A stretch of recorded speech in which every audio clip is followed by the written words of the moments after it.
యేసయ్యా యేసయ్యా. హల్లెలూయా. దేవునికి స్తోత్రం. ఈ వాక్యం వింటున్న వారందరికీ యేసుప్రభు వారి నుండి ఆశీర్వాదం, ఆరోగ్యం, ఐశ్వర్యం, సంతోషం, సమాధానం, నిరీక్షణ కలగాలని ప్రార్థిస్తూ, సమస్త మహిమ, ఘనత, స్తోత్రం యేసుప్రభు వారికే చెల్లిస్తూ, ఈరోజు మనం పరిశుద్ధ గ్రంథం నుండి యెహోషువ గ్రంథం 5వ అధ్యాయం 12వ వచనం చదువుకుని ధ్యానించుకుందాం. మరునాడు వారు ఈ దేశపు పంటను తినుచుండగా మన్నా మానిపోయెను. అటు తరువాత ఇశ్రాయేలీయులకు మన్నా దొరకకపోయెను. ఆ సంవత్సరమున వారు కనాను దేశపు పంటను తినిరి. ఐగుప్తు దేశం నుండి బయలుదేరినప్పటి నుండి ఇశ్రాయేలీయులకు కనాను చేరే వరకు యెహోవా దేవుడు ఆకాశం నుండి మన్నాను కురిపిస్తూనే ఉన్నారు. వారు పాలు తేనెలు ప్రవహించే వాగ్దాన భూమి చేరి ఆ దేశపు పంటను తినిన తర్వాత మన్నాను కురిపించటం ఆపేశారు. మన జీవితాల్లో కూడా ఏదైనా డోర్ మూసివేశారు అంటే ముందే ఇంకొక గొప్ప ద్వారం తెరిచి ఉంటారు. అది మనకు తెలిసే వరకు మనం అయ్యో ఈ ద్వారం మూసేశారే తండ్రి అంటూ ఆందోళన పడుతూ మొరపెడుతూ ఉంటాము. కానీ మనకు ఇంకా గొప్ప ద్వారం తెరిచే ఉంటారు. మనం ఆందోళన చెందకుండా ఆయనను స్తుతిస్తే, ప్రార్థిస్తే అది మనకు బయలుపరుస్తారు. ఇది మనం ఉపమాన రీతిగా తెలుసుకుందాం. ప్రభువారిని నమ్ముకున్న ఒక యవ్వనస్తునికి చదువు మీద అంత ఇంట్రెస్ట్ ఉండేది కాదు. కానీ చర్చ్ పెట్టాలి, పాస్టర్గా మారి అందరికీ వాక్యం బోధించాలి, తన చర్చిలో సౌండ్ సిస్టమ్, లైటింగ్ సాఫ్ట్వేర్ బాగుండాలి, చర్చ్ అద్భుతంగా ఉండాలి అని ఆశపడుతూ కలలు కనేవాడు. తల్లిదండ్రులు కనీసం డిగ్రీ వరకైనా చదువుకోరా అని చెప్తుండగా ఒకే సంవత్సరంలో డిగ్రీ చదివి పూర్తి చేశాడు. తర్వాత తను వెళ్ళే చర్చిలో ఒకతను సౌండ్ సిస్టమ్, లైటింగ్ అన్నీ చూసుకునేవాడు. అతని వద్దకు వెళ్ళి నాకు కూడా ఈ పనులు, వాటి మెలకువలు నేర్పుతారా? నాకు ఈ పనులన్నా, ఇలాంటి చర్చిలో వాక్యం బోధించాలన్నా చాలా ఇష్టం అని అడగగా అతను ఆ యవ్వనస్తునికి అన్నీ నేర్పసాగాడు. చాలా ఇంట్రెస్ట్గా నేర్చుకుంటున్నప్పుడు ఆ నేర్పే అతను నేను ఫారిన్ వెళ్తున్నాను అని చెప్తాడు.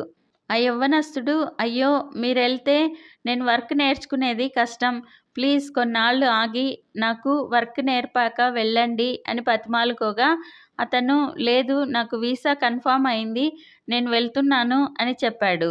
బాధతో ఇంటికి వెళ్ళిన ఆ యవ్వనస్తుడు ప్రభువా నేను మీ సేవ చేయాలనే కదా ఈ వర్క్ నేర్చుకుంటున్నాను, ఇలా మధ్యలో అతను వెళ్ళిపోతున్నాడు అంటే ఇది సాతాను పన్నాగమే కదా, కాబట్టి అతను వెళ్లకుండా ఆపండి, సాతాను క్రియలు పని చేయకుండా చేయండి అని ప్రార్థించసాగాడు.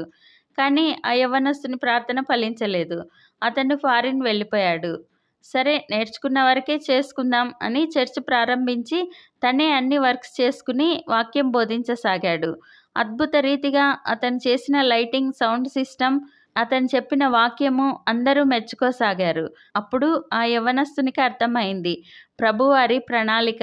తను ఇంకా నేర్చుకోవాలి అనుకుంటూ సమయం వృధా చేయకుండా చర్చి స్టార్ట్ చేయగా అన్నీ అద్భుతంగా సమకూర్చారు. అలాగే ఆత్మలను రక్షిస్తూ, సువార్త ప్రకటిస్తూ, వాక్యం బోధిస్తూ ఎంతోమందికి ఆశీర్వాదకరంగా ఉండగా ఇది సాతాను పన్నాగం కాదు, దేవుని ప్రణాళిక అని అర్థమై దేవుని స్తుతించసాగాడు.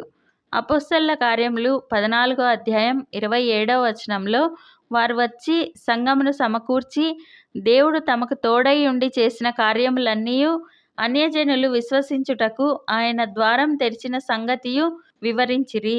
మనం ఉపమానంలో తెలుసుకున్న యవ్వనస్తునికి అన్యజనులు నశించిపోకుండా రక్షణ పొందటానికి ప్రభువారు ఆ ద్వారం మూసివేసి సంఘం అనే గొప్ప ద్వారం తెరిచారు. మొదట్లో అది అర్థం కాక ఆ యవ్వనస్తుడు భయపడి దిగులు పడిపోయాడు. కానీ దేవుని ప్రణాళిక అర్థమయ్యాక దేవుని స్తుతించాడు. మనం కూడా ఏదైనా ఆగిపోయినా, ఏదైనా ద్వారం మూసుకుపోయినా భయపడి ఆందోళన చెందకుండా ప్రభువారిని ప్రార్థిస్తే ఆయన మన కొరకు ఇంకా గొప్ప ద్వారం తెరిచి ఉంటారు. ఆ గొప్ప ఆశీర్వాదం మనకు అందేలా చేస్తారు. ప్రార్థన చేసుకుందాం. ప్రభువా దేవా సర్వాధికారి తండ్రి, మీ పరిశుద్ధ పాదాలకు వందనాలు, స్తుతులు, స్తోత్రాలు నాయనా. మీరు మా జీవితాల్లో జరిగించిన మేలులన్నింటికీ వందనాలయ్యా. ఏదైనా మా జీవితాల్లో ఆగిపోతే మేము భయపడకుండా ఇంకా గొప్ప ద్వారం తెరిచారు అని అర్థం చేసుకునేందుకు మాకు శక్తినిచ్చి సహాయం చేయండి నాయనా. మేము ఆ గొప్ప ఆశీర్వాదంలో ప్రవేశించాక ఇంకా గొప్పగా మీ మహిమ కొరకు వాడబడేలా ఆశీర్వదించండి. మా పట్ల మీ చిత్తాన్ని ఎరిగి అలా నడుచుకునే విధంగా మాకు శక్తినిచ్చి సహాయం చేయండి. ఈ ప్రార్థనలో పాల్గొనే వారి కుటుంబాల్లో నుండి వ్యాధి, లేమిని తీసివేసి స్వస్థత, సమృద్ధిని దయచేయండి. గొప్ప కొత్త ఆశీర్వాద ద్వారాలు వారికి తెరవండి. వారి ప్రార్థనలన్నింటినీ సఫలపరచండి.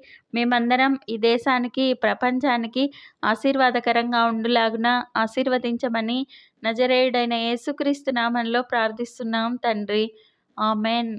ప్రతిరోజు మీ కామెంట్స్ చూస్తున్నాము. మీకోసం కూడా రోజు ముమ్మారు ప్రార్థిస్తున్నాము.